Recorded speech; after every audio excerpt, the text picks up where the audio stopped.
This episode, we're going on a charter. Join us as Captain Dave and Tyler take customers out in late spring. You're in store for lots of laughs and a full box of fish. Yeah!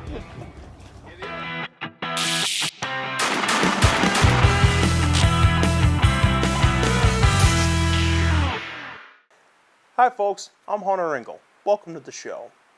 When you're fishing Lake Michigan, as the season begins, when you're putting your boat in the water in early spring till you take it out pretty much to mid to late fall, depending on how late you fish, is that as the season progresses, the lake just continues to warm up more and more and more, which then you're fishing in deeper water, and you're running your equipment farther and farther down in the water column as this water continues to warm up. In this episode, we have left the beach months ago at this point, and we've also had our Spring King run, so now we're starting to catch more lake trout.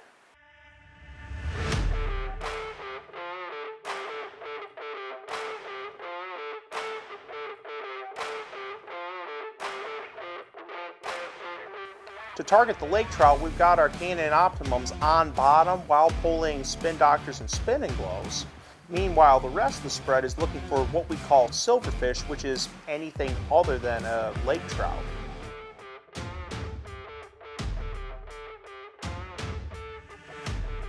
We've got our Dreamweaver deep divers stretched out there a long ways. Not necessarily on bottom, but we do have them a long ways out, hopefully to pick up some silverfish and or suspended lake trout, pulling Spin Doctors and flies or paddles and flies. So we've got my dad, Captain Dave, and we've got Ty, both of them setting up the equipment, running the show. Oh, we've got the customers reeling all the fish in, netting the fish, or even grabbing a rod if they are so bold, having all the fun. And me, I'm just over here running camera.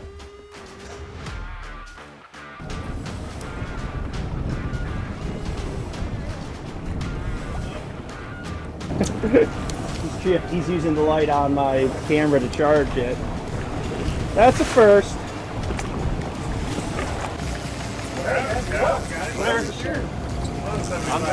I'm sitting. After tournament, Keep him nice and low, nice and steady. fish down low. Got it. Close to the boat. You're going to land a lot more of them. So we kind of like to do this. Sit down and keep the low profile, keep the rod down. Just the opposite of what you've been told your whole life. Pretty much. Yeah. So, but it's been very successful for us. Let's freaking go, baby. So when we get one, guys, we're gonna put him in the cooler right here. So guys, after it's in the net and he's kind of standing there with it, somebody come back here and open it.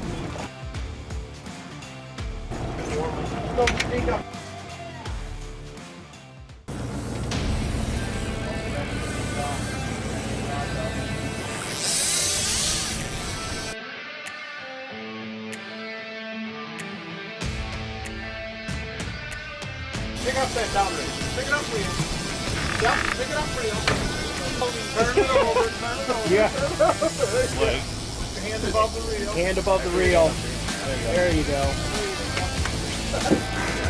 Get it off just a little bit. Get this up, get it up a little bit. There you go.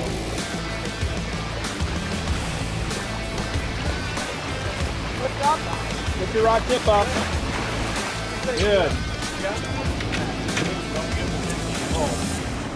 We don't need to set the hook.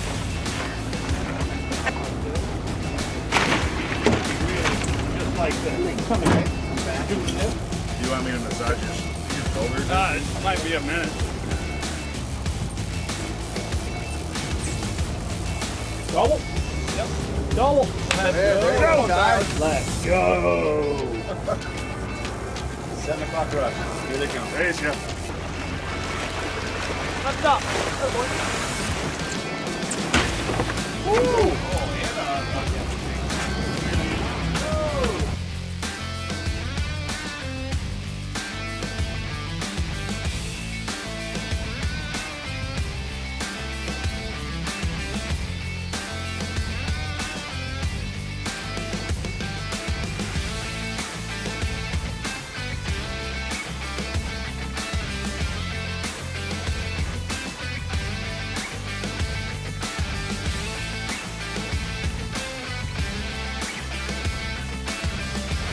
There you go. Hey, let's just leave it at he was very proud of his netting.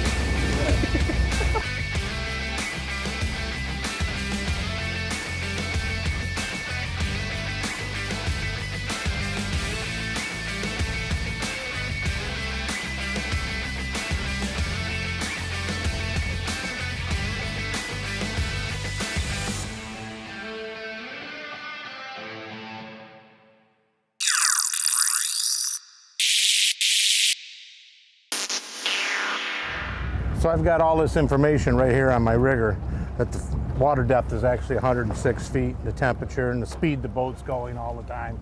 And that's without even having a probe in the water. That's all working from my Humminbird unit that it's talking and telling me that stuff. And it's really nice when you're setting up in the mornings or it's dark out or you got a wall of people you can't see through.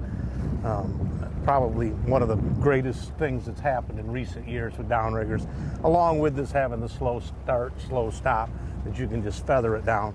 Like we're 137 feet of cable out and 106 feet of water. We're trying to catch lake trout on this particular rod, and makes it much easier. These riggers that go down and wang the bottom and spin the release up, or you just can't feather it and get it right there where it's just skipping nicely, keep the muscles off and stuff.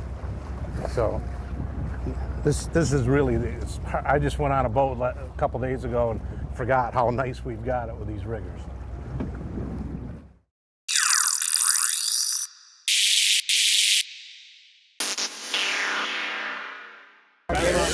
Is he there? Let's go. Okay, catch him. Nope, right behind you.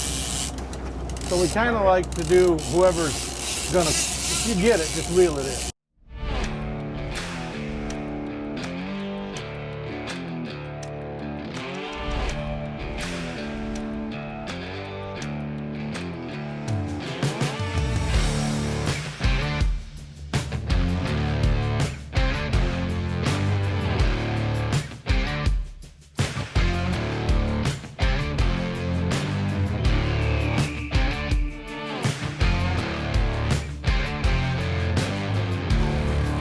Down, we'd be hitting these fish. So did you see the bag that Charlie brought me down there, Tyler? Go fast when he comes out of the water. That fish is swimming there. This isn't a trout.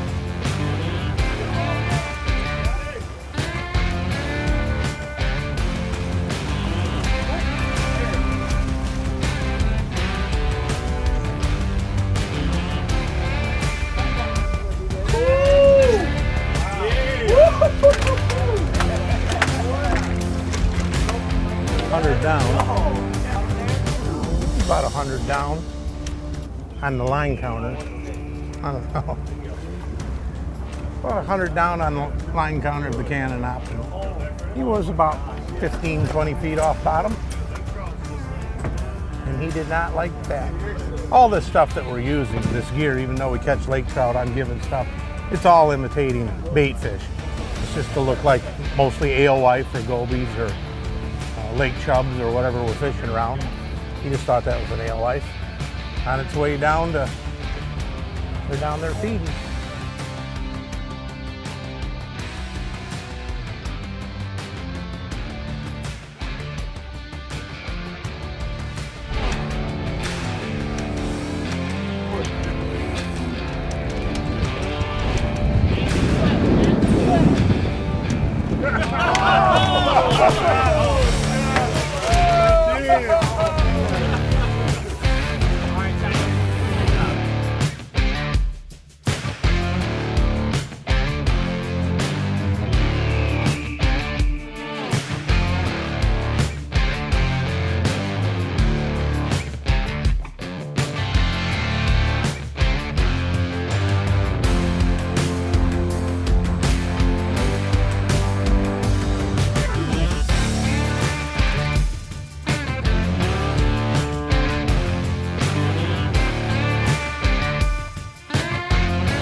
Oh, be darned.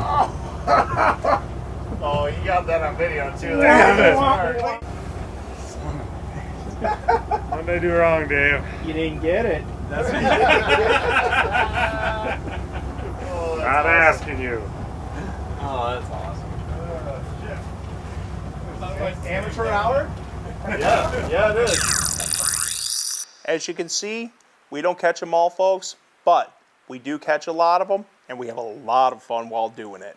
When the charter's all wrapped up, we do clean the fish for you, but we like to get you guys involved in bagging them. We supply the bags, obviously. We feel it just speeds the process up a little bit while letting you walk away feeling satisfied. Everything's done exactly the way you want it. I hope you all enjoyed this episode. If you have any questions or comments, feel free to leave them in the comments section, or you can hit us up on social media. If you're interested in booking a charter, feel free to check us out at www.bestchance2.com. Thanks, and we'll see you next time.